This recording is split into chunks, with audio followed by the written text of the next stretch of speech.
পুত্র ইসমাইল আলাইহিস সালামকে কুরবানি করেছিলেন।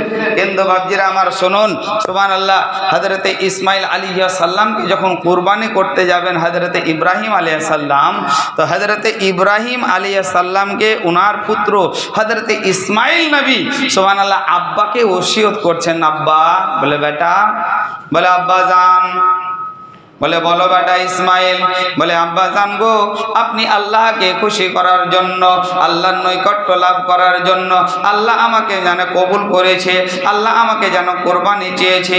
রব্বুল আলামিনের নবী হযরতে ইসমাইল আলাইহিস সালাম নিজের আব্বা হযরতে ইব্রাহিম আলাইহিস সালামকে আমার বলেন, ওগো আমার আব্বা জন্মদাতা, আপনি আমাকে কুরবানি করবেন ঠিকই, কিন্তু ওগো আমার আব্বা এই কুরবানির পূর্বে আমার কয়টা মানে দুটা যেন ওসিয়ত রয়েছে, এই কুরবানির পূর্বে যেন আমার কয়টা ওসিয়ত রয়েছে। হযরতে পয়গম্বর ইব্রাহিম আলাইহিস সালাম নিজের পুত্র হযরতে ইসমাইল আলাইহিস সালামকে বললেন, বলো বেটা ইসমাইল তোমার ওসিয়তটা কি রয়েছে? বলে আব্বা জান, আপনার সুবহানাল্লাহ নিকটে, কিন্তু আমার আম্মা জানের নিকটে, আমার গর্ভধারিণী জননীর নিকটে, মা হাজরার নিকটে আব্বা জান আমি ব্যতীত আর যেন কেউ ছিল না। আমি আমার মায়ের যেন লাখতে জিগার, আমি আমার মায়ের যেন নূরে নজর, আমি আমার মায়ের যেন কলেজার টুকরা। ওগো জননী আব্বা, আপনি আমাকে কুরবানি দেবেন, ও তারপর থেকে আমার মা যেন একা হয়ে যাবে, আমার মায়ের নিকটে আর কেউ থাকবে না। ওগো আমার আব্বা, আমার একটা ওসিয়ত গো আব্বা, যেই দিন আপনি আমাকে কুরবানি দেবেন গো আব্বা, তারপরের দিন থেকে আমার মায়ের চোখের সামনে দিয়ে কোনো বাচ্চা ছেলে আপনি যেতে দেবেন না। আচ্ছা, কোনো বাচ্চা ছেলে যেতে দেবেন না। জিজ্ঞাসা করে পিতা ইব্রাহিম, বাবা ইসমাইল কেন, কিসের জন্য, কি কারণে? আব্বা জান, আপনি আমাকে আল্লাহর রাস্তাতে আল্লাহকে রাজি করার জন্য আপনি আমাকে কুরবানি করবেন গো আব্বা। আব্বা জান, যদি আমার মায়ের আমার কুরবানির পরি যদি আমার মায়ের চোখের সামনে দিয়ে কোনো বাচ্চা ছেলে যদি যায় আব্বা, ওই সময়তে আমার মায়ের আমার কথাটা যেন মনে পড়ে যাবে, আমার কথা যেমনই মনে পড়ে যাবে গো আব্বা, আমার জন্য আমার মা কান্না করবে, হয়তো আমার কবুল আল্লাহর দরবার আমি হতে পারবো না, আমার মায়ের কান্নার কারণে হয়তো আল্লাহ আমাকে কুরবানি কবুল করবে না, আল্লাহ আমাকে কুরবানি কবুল করবে না, আল্লাহ আমাকে গ্রহণ করবে না। ওগো জননী আব্বা, আমার আম্মাকে আমার আম্মার চোখের সামনে দিয়ে কোনো বাচ্চা ছেলে যেতে দেবেন না। বাচ্চা ছেলে যদি আমার আম্মার সামনে দিয়ে না যায়, তাহলে আমি ইসমাইলের কথা আমার মায়ের মনে পড়বে না। এ বাপজিরা আমার, সুবহানাল্লাহ, পয়গম্বর হযরতে ইসমাইল আব্বাকে ওসিয়ত করছে, সুবহানাল্লাহ, বাচ্চা ইসমাইল কিন্তু আব্বাকে ওসিয়ত করছে। হযরতে পয়গম্বর ইব্রাহিম আলাইহিস সালাম আমার বলেন যে বাবা ঠিক আছে, তোমার আম্মার সামনে দিয়ে সম্মুখ দিয়ে কোনো বাচ্চা ছেলে যেতে দেব না। সুবহানাল্লাহ, মুআজ্জাজ বিরাদার বলেন আব্বা জান, সুবহানাল্লাহ, আমাকে যখন আপনি কুরবানি করবেন, আর কুরবানি করার সুবহানাল্লাহ সময় যে আমার দেহে আমার গায়ে যে পোশাক রক্ত মাখা থাকবে, এই রক্তমাখা পোশাক আপনি গিয়ে আমার আম্মাকে দিয়ে দেবেন, আর শেষবারের মতো আমি ইসমাইলের সালাম আমার মাকে জানিয়ে দেবেন। জোরে বলেন সুবহানাল্লাহ। বাপজিরা আমার, আপনার আমার ছাগল আর খাসি বুঝতেছেন, ছাগল আর খাসি আর খুব টানে টুনে উঠ বুঝতেছেন, হ্যাঁ, সুবহানাল্লাহ, মুআজ্জাজ বিরাদারান ইসলাম। কিন্তু নিজের সন্তান মানুষের কাছে সুবহানাল্লাহ তিনটা জিনিস সব থেকে প্রিয়, নিজের জান, নিজের মাল আর নিজের সন্তান। জোরে সুবহানাল্লাহ বলেন। নিজের ছেলে কিন্তু বাপজিরা আমার সুবহানাল্লাহ, আপনারা শুনেছেন যে আল্লাহ নবী সাল্লাল্লাহু তাআলা আলাইহি ওয়াসাল্লামের সুবহানাল্লাহ চারখানা মেয়ে নাকি, চারটা বেটি, আপনার আমার নবীর চারখানা বেটি নাকি, কিন্তু বেটার কথা শোনেননি। কিন্তু আমার রাসূলুল্লাহর সুবহানাল্লাহ একজন সুবহানাল্লাহ বেটা ছিলেন, যিনি সুবহানাল্লাহ দুনিয়া থেকে পর্দা নিয়েছেন। জোরে বলেন সুবহানাল্লাহ। ছোট্টবেলাতে, ছোট্ট অবস্থায়, বাল্যকালে, শিশুকালে সুবহানাল্লাহ দুনিয়া থেকে পর্দা নিয়েছেন, যিনার নাম সুবহানাল্লাহ কাসেম ছিল। জোরে বলেন সুবহানাল্লাহ। এ বাপজিরা আমার সুবহানাল্লাহ। তো যাই হোক, এ হযরতে পয়গম্বর সুবহানাল্লাহ ইসমাইল আলাইহিস সালাম আল্লাহর রাস্তায় সুবহানাল্লাহ কুরবানি হতে যাবেন, আব্বাজানকে ওসিয়ত করছেন। আব্বাজানকে আরো ওসিয়ত করলেন, আব্বা আল্লাহর উদ্দেশ্যে আপনি আমাকে কুরবানি করবেন, আল্লাহর নৈকট্যের উদ্দেশ্যে, আল্লাহর দরবারে যেন আমি কবুল হয় এরই উদ্দেশ্যে আপনি আমাকে কুরবানি করবেন। আল্লাহ আমাকে কুরবানি চেয়েছে, আব্বা জান আপনি আমাকে যখন কুরবানি করবেন আব্বা একটা রসা বা দড়ি নিয়ে গিয়ে আপনি আমার হাত এবং পাকে মজবুত করে বাঁধবেন। বলে কেন বেটা, কিসের জন্য বাঁধবো?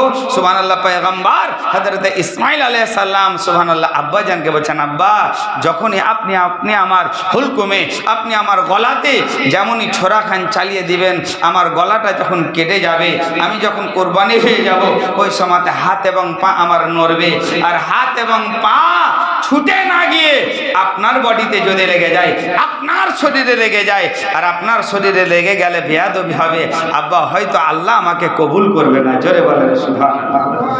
মুআজ্জাজ বেরাদার কুরবানি সুবহানাল্লাহ একই বলে কুরবানি, কিন্তু মুআজ্জাজ বেরাদার ইসলাম আপনি আমি কুরবানি করি সুবহানাল্লাহ গরু, কিন্তু দেখবেন একবার হযরতে মা ফাতেমাতুজ জাহরা রাদিয়াল্লাহু তাআলা আনহার সুবহানাল্লাহ নামে কুরবানি হচ্ছে, হযরত উম্মাহাতুল মুমিনিন আয়েশা সিদ্দিকা রাদিয়াল্লাহু তাআলা আনহার নামে কুরবানি আমার রাসূলুল্লাহ করছেন দিছেন।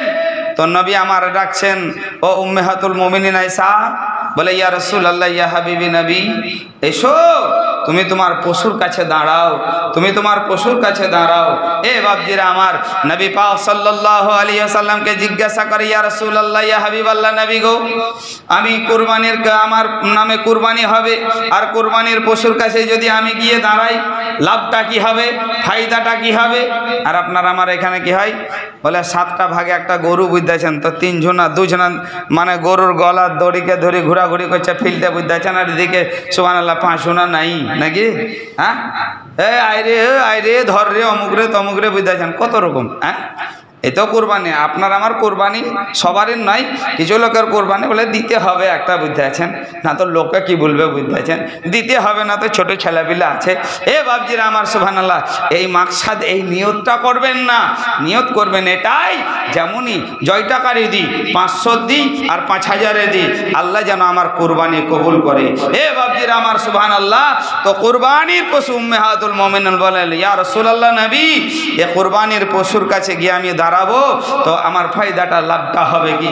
হযরত নবী পাক সাল্লাল্লাহু আলাইহি ওয়াসাল্লাম বলেন, ও উম্মাহাতুল মুমিনিন শোনো বা জেনে রাখো সুবহানাল্লাহ, তুমি তোমার কুরবানির পশুর কাছে এসে দাঁড়াবে, তোমার কুরবানির পশু হালাল হয়ে যাবে, আর ওই রক্তর কাতরা রক্তর ফোঁটা যেমনই জমিনে পড়বে, ওই রক্তর ফোঁটা থেকে ফেরেশতা আমার আল্লাহ তৈরি করবে, আর ওই ফেরেশতা কিয়ামতের সকাল পর্যন্ত তোমার মাগফিরাতের জন্য আল্লাহ পাকের কাছে দোয়া করবে। জোরে বলেন, আর একটু জোরে বলেন সুবহানাল্লাহ। বাপজিরা আমার, তাহলে আপনার আমার কুরবানির পশুর কাছে সুবহানাল্লাহ মানে দাঁড়ানো সুবহানাল্লাহ দরকার, যে আপনার আমার কুরবানির পশুর সুবহানাল্লাহ রক্ত বা খুন জমিনে পড়ার আগে আমার আল্লাহ আপনার আমার কুরবানির পশু কবুল করে নেন।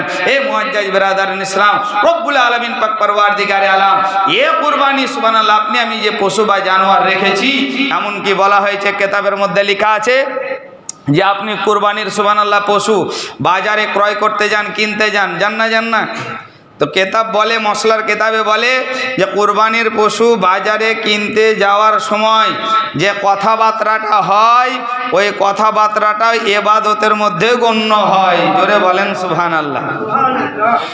কিন্তু বাপজিরা আমার সুবহানাল্লাহ মনে কিছু নেবেন না, কোরবানির পশু আমি আমার পাড়াতে যত দেখছি একটার গলাতে দড়ি নেই। হ্যাঁ আচ্ছা কি থাকে কি? নিজে নিজে বিবেক করবেন। একটা কোরবানির মানে পশুর গলায় দড়ি আছে, কার হাঁড়ি খাওয়া, কার গাছ খাওয়া, কার চাল খাওয়া, কার ধান খাওয়া। সুবহানাল্লাহ, আপনাকে কোরবানি দিতে হবে, আপনি আপনার সুবহানাল্লাহ পশুর গলায় দড়ি লাগান, আর কোরবানির পশুটাকে আপনি আপনার বাড়িতে বেঁধে দেন। আপনার বাড়ি থেকে সকালে বার করে দিয়েছেন, সন্ধ্যাতে আপনি খুঁজে বেড়াচ্ছেন। এ বাপজির আমার, তাহলে আপনার সুবহানাল্লাহ চোখের আলার হয়ে যাবে।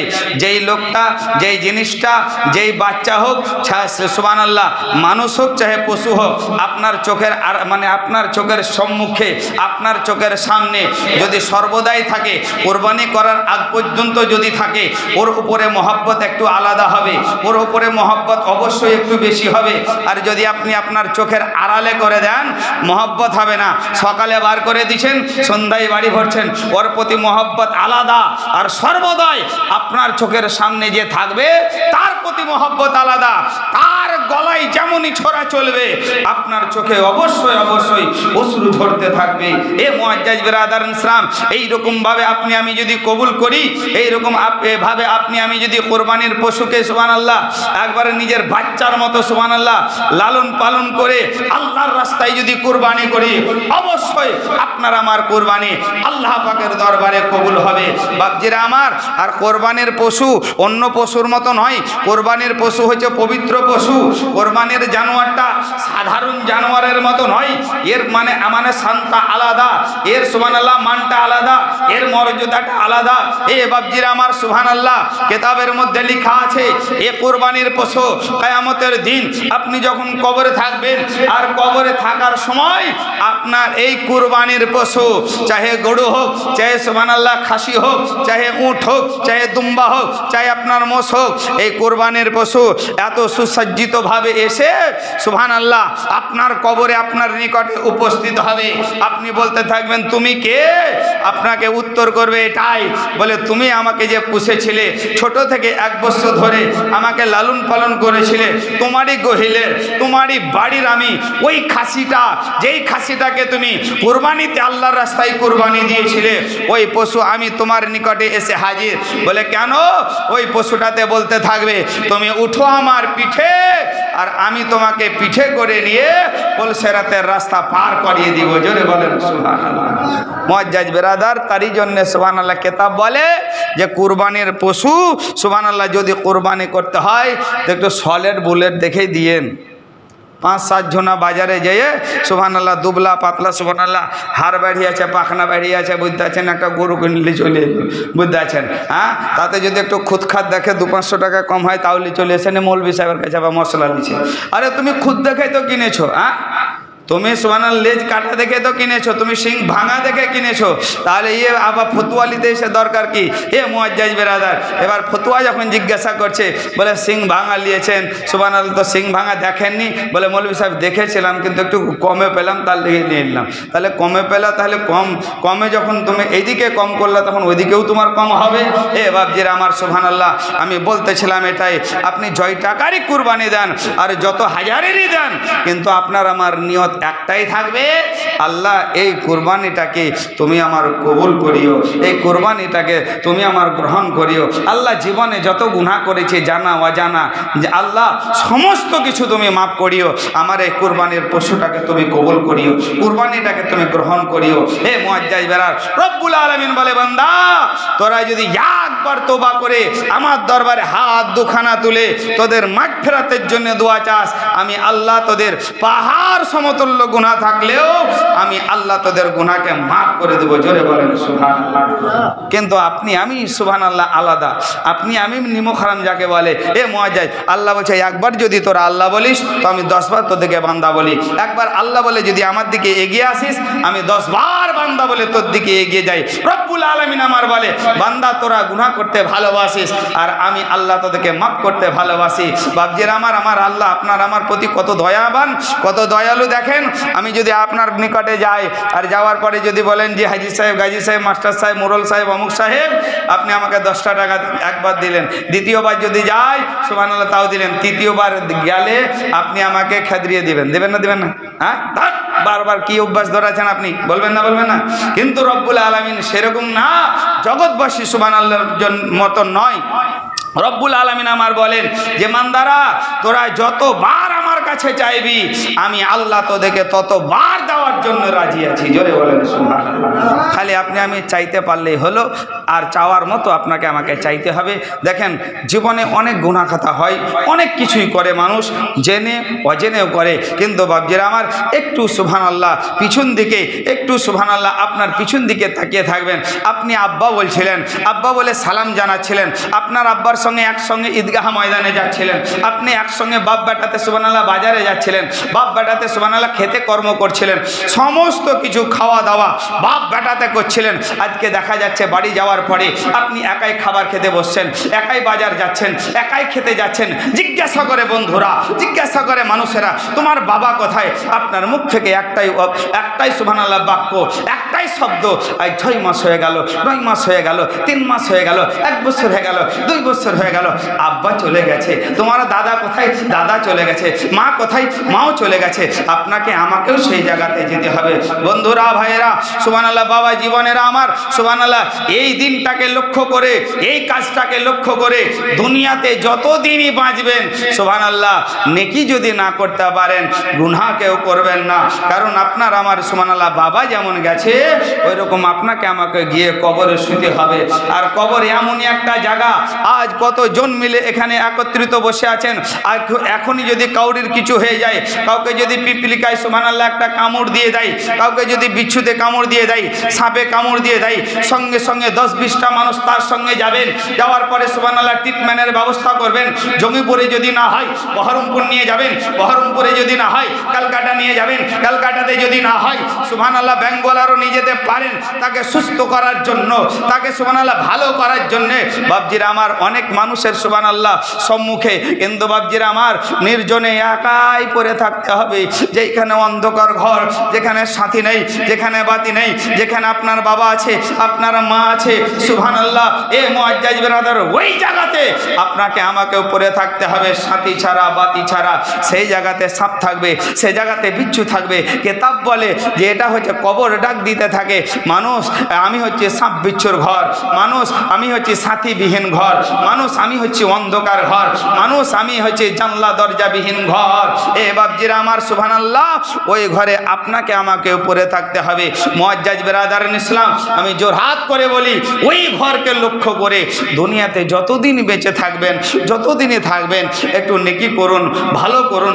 লোকের অন্যায় করা বাদ দিয়ে দেন, লোকের ক্ষতি করা বাদ দিয়ে দেন। নিজের সুবহানাল্লাহ ব্যবহারটাকে পরিবর্তন করে নেন, নিজের আখলাকটাকে চেঞ্জ করে নেন, নিজের সুবহানাল্লাহ মুআজ্জাজ ব্রাদার ক্যারেক্টারটাকে সুবহানাল্লাহ ইসলামিক অনুযায়ী করে নেন।